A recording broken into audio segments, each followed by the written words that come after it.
ఈ రాష్ట్ర ముఖ్యమంత్రి పూజ్యులు నారా చంద్రబాబు నాయుడు గారు నాకు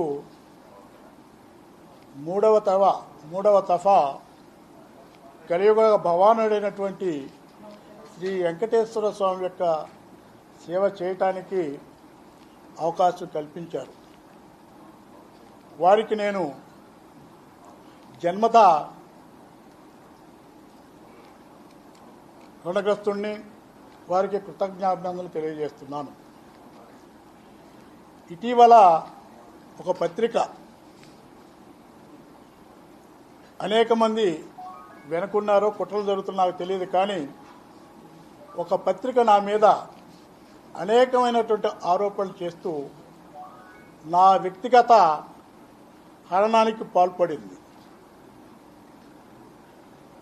దానివల్ల నేను చాలా ఆవేదన చెందాను, చాలా బాధపడుతున్నాను. నా వల్ల ఈ ప్రభుత్వానికి కానివ్వండి, పెద్దలు గౌరవనీయులు ఈ రాష్ట్ర ముఖ్యమంత్రి చంద్రబాబు నాయుడు గారికి కానివ్వండి ఎలాంటి ఇబ్బంది జరగకుండాలనే ఉద్దేశంతో ఈ రోజున తిరుమల తిరుపతి బోర్డు సభ్యత్వానికి నేను రాజీనామా చేస్తున్నాను. ఈ రాజీనామా పత్రాలు కూడా గౌరవనీయులు ముఖ్యమంత్రి చంద్రబాబు నాయుడు గారికి పంపించడం జరిగింది. అదేవిధంగా మా యొక్క బోర్డు చైర్మన్ అయినటువంటి బిఆర్ నాయుడు గారికి కూడా పంపించడం జరిగింది. లేదా మీరు అడిగితే చెప్తాను.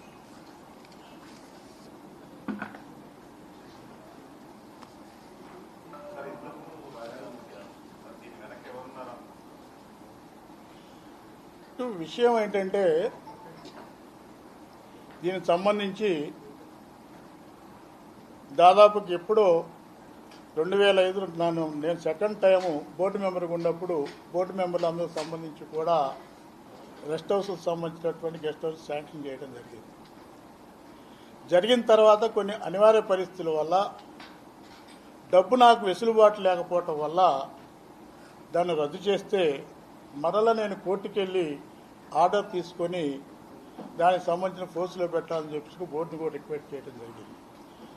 బోర్డులో ఉన్నటువంటి వ్యక్తులు, కొంతమంది అధికారులు మరి ఏం చేయాలనుకున్నారో లేదో తెలియదు, కానీ నాకు ఏమాత్రం కూడా కేటాయించకుండా హైకోర్టుకు సంబంధించినటువంటి ఆర్డర్ కూడా ధిక్కరించేసి శాంక్షన్ చేసిన పరిస్థితి లేదు. ఆ తర్వాత పెండింగ్ పడిపోయింది. మరలా వైఎస్ఆర్ కాంగ్రెస్ పార్టీకి సంబంధించినటువంటి అధికారానికి వచ్చిన తర్వాత నేను రిక్వెస్ట్ చేశాను, నాకు సంబంధించినటువంటి అలాట్ అయ్యి ఉంది, నాకు అలాట్ అయినటువంటి ఆ యొక్క గెస్ట్ హౌస్ సంబంధించినటువంటి శాంక్షన్ చేయండి, నేను డబ్బులు కట్టగలుగుతాననే ఉద్దేశంతో నేను రిక్వెస్ట్ చేశాను. ఆ రిక్వెస్ట్ కూడా మరలా ఒకటి జరిగింది. రిక్వెస్ట్ చేసేటప్పుడు అక్కడ తిరుమల తిరుపతి దేవస్థానంలో ఉన్నటువంటి వాళ్ళు సంబంధించి కూడా అనేక మందికి ట్రస్ట్ రూపేణ కానివ్వండి, పెద్ద పెద్ద కంపెనీలకు సంబంధించి కానివ్వండి స్థలాన్ని అలాట్ చేయడం జరుగుతుంది. నేను డబ్బు కట్టలేను కాబట్టి భగవానుడు శ్రీ వెంకటేశ్వర స్వామి నాకు 2 పర్యాలు అవకాశాలు ఇచ్చాడు. ఆ దేవుని యొక్క భగవాన్ యొక్క సేవ చేసుకుంటానికి అవకాశం ఇచ్చాడు కాబట్టి ఆ భక్తితోని తప్పనిసరి కూడా అక్కడ ఉన్నటువంటి దేవస్థానంపై నాకు స్థలం ఉండాలా, నా పేరు ఉండాలన్న ఆలోచనతో కూడా మళ్ళీ నేను ట్రస్ట్ ఏర్పాటు చేసుకుంటాను. ఆ ట్రస్ట్కి సంబంధించిన ఇవ్వండి కూడా నేను రిక్వెస్ట్ చేయడం జరిగింది. ఇక్కడ గమనించాల్సిన విషయం ఒకటే, ట్రస్ట్ ఏర్పాటు చేసుకున్నా లేకపోతే ఏ కంపెనీకి ఇచ్చినప్పుడు కూడా దానిలో ఇచ్చేటువంటి అన్ని కూడా తిరుమల తిరుపతి దేవస్థానానికి సంబంధించిన పరిధికి ఇస్తారు. తిరుమల తిరుపతి దేవస్థానానికి ఆధీనంలో ఉండే పరిస్థితి. 12 రూమ్స్ సంబంధించి కట్టి వాళ్ళకి ఇవ్వాలా. 1 రూమ్ సంబంధించి కూడా అది ఉన్నటువంటి ఆ ట్రస్టీకి సంబంధించి కానీ ఉన్నటువంటి ఎవరైతే దానికి సంబంధించినటువంటి హక్కుదారులు ఉంటారో హక్కుదారులకు సంబంధించి కానీ 1 రూమ్ సంబంధించి ఇచ్చే పరిస్థితి ఉంటుంది. అంటే తిరుమల తిరుపతి దేవస్థానం చెందిన ప్రతి కట్టడం కూడా తిరుమల తిరుపతి దేవస్థానం వెంకటేశ్వర స్వామికే చెందుతుంది, కానీ వ్యక్తిగతంగా ఎవరికి చెందదు. మేము ఎంత కట్టుకున్నా 10 లక్షలతో 1 కోటితో కట్టినా 2 కోట్లతో కట్టినప్పుడు కూడా ఆస్తి మొత్తం కూడా వెంకటేశ్వర స్వామికి సంబంధించేది. మాకెందుకంటే ఆ యొక్క దేవుని సన్నిధిలో ఒక భక్తుడిగా దాదాపు ఆయన ఆశీస్సులతోని పెద్దల ఆశీస్సులతోని 2 పర్యాయాలు ఆయన సేవ చేసుకుంటానికి అవకాశం కలిగింది కాబట్టి నాకు కూడా నాకు వచ్చేటువంటి హక్కుని నేను పొందాలా, అక్కడ నిర్మాణం చేపట్టాలని ఆలోచన చేసినప్పుడు కూడా ఏమాత్రం కూడా నాకు నోటీసులు ఇవ్వకుండా అప్పుడు ఉన్నటువంటి పాలక వర్గం కానివ్వండి, ఉన్నటువంటి అధికారులకు సంబంధించి కానివ్వండి, రిజెక్ట్ చేయటం జరిగింది.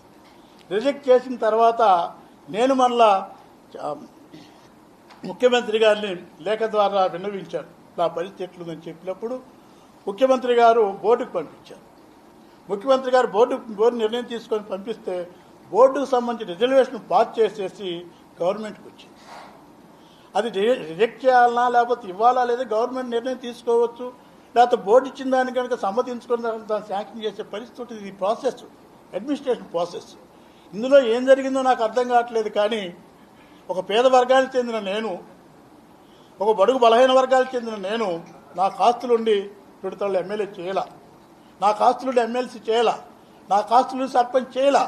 నేనేదో దాని మీద పవిత్రమైన దేవాలయం నుంచి ఏదో ఆశించి నేను కావాలనుకోలేదు. నాకు అవకాశం వచ్చింది కాబట్టి నా హక్కును పరిరక్షించుకుందాం, దేవునిలో సేవ చేసుకుందాం ఒక ఆలోచనతో అడిగితే దానికి సంబంధించి రిజర్వేషన్ రాసిస్తే కొన్ని శక్తులు ఒక పత్రిక సంబంధించి నగ్నంగా కనీసం ఏదైనా సరే శిక్ష వేసినప్పుడు కూడా అడుగుతారు, చివరి కోరిక అనే విధంగా విషయం అడుగుతారు.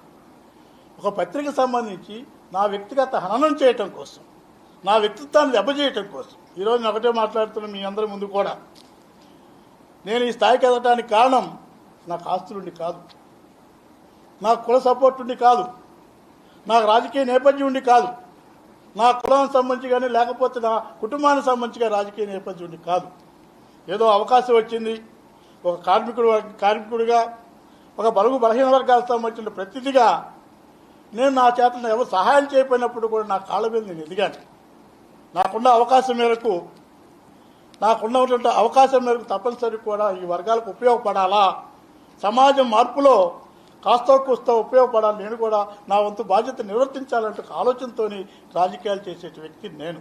ఎన్ని ఆటుపోట్లు జరిగినప్పుడు కూడా, ఎన్ని అవమానాలు జరిగినప్పుడు కూడా అవమానాలకి ఆటుపోట్లు తట్టుకొని దేనికోసం అయితే నేను రాజకీయాలు చేస్తానో ఆ రాజకీయాలు కట్టుబడినటువంటి వ్యక్తిని, వ్యక్తిత్వం కలిగినటువంటి వ్యక్తికి ఇలాంటి కనీసం నన్ను ఏమాత్రం కూడా అడగకుండా నేనేదో తిరుమల తిరుపతి దేవస్థానానికి సంబంధించిన అపవిత్రం చేస్తున్నానని, నా వల్ల తిరుమల తిరుపతి దేవస్థానానికి ఏదో అప్రతిష్ట భంగం కలుగుతుందని, ఏదో కట్టబెడుతున్నట్టుగా బోర్డుకు సంబంధించిన వ్యక్తులు బోర్డు చేసిన తీర్మానానికి కూడా తప్పుపడుతూ రకరకాల రాజకీయ పరిస్థితి పత్రికలో చూశాము. ఆ రోజే బాధేసింది.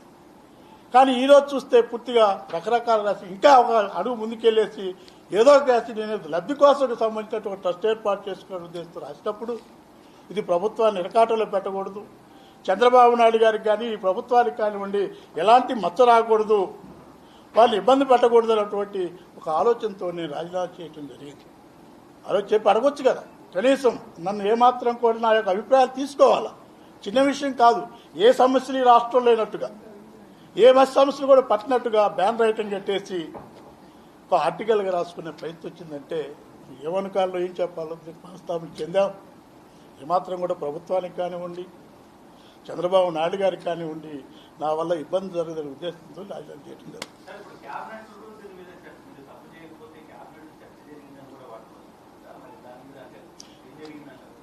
ఇప్పుడు నేనైతే చెప్తున్నాను అనుకోవచ్చు.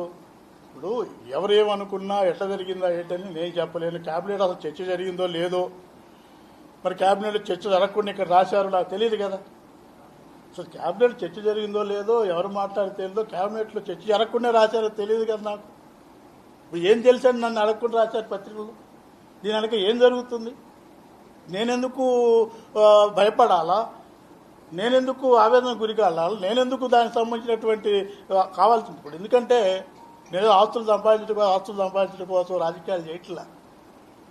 ఈరోజు నేను స్థాయికి ఎదగాలని నా వ్యక్తిత్వే ప్రధాన కారణం, నా నిజాయితీ ప్రధాన కారణం, నాకు ప్రజలతో ఉన్న సంబంధాలే ప్రధాన కారణం, నా ఆశయాలే ప్రధాన కారణం. నేను దానికి ఆధారపడి ఉన్నా కానివ్వండి, అక్కడ ఏం జరిగిందా ఏంటనేది విషయం నాకు తెలియదు.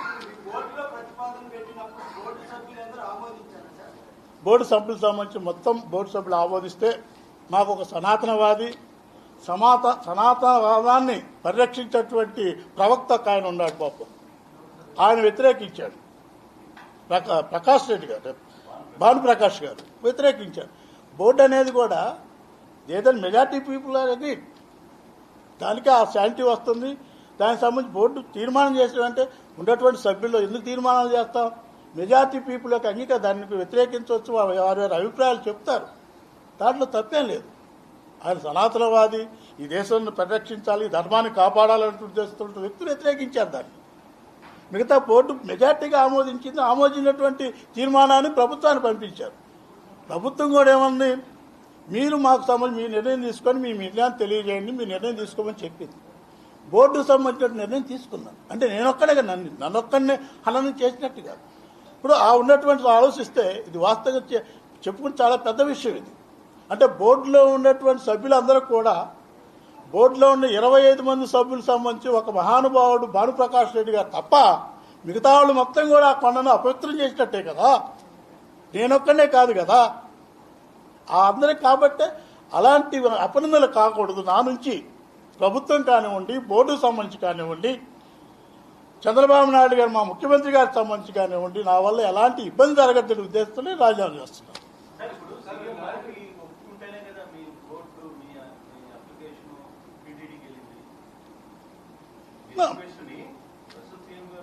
సీఎం గారికి నేను రిప్రజెంటేషన్ చేశాను. సహజ సీఎం గారు రిఫర్ చేస్తారు, పంపిస్తారు. పంపించిన తర్వాత బోర్డులో పెడతాము. బోర్డులో పెట్టిన తర్వాత బోర్డు తీర్మానం సీఎం గారు పంపించినప్పుడు మళ్ళీ బోర్డుకు సంబంధించి అధికారుల సంబంధించి రిటర్న్ పంపించారు. సీఎం గారు రిటర్న్ మళ్ళీ సీఎం గారు ఏం చేస్తారు, మీరు నిర్ణయం చేసుకుని నిర్ణయం తెలియజేయని చెప్పేసి మళ్ళీ బోర్డుకు పంపించింది. Board is autonomous body.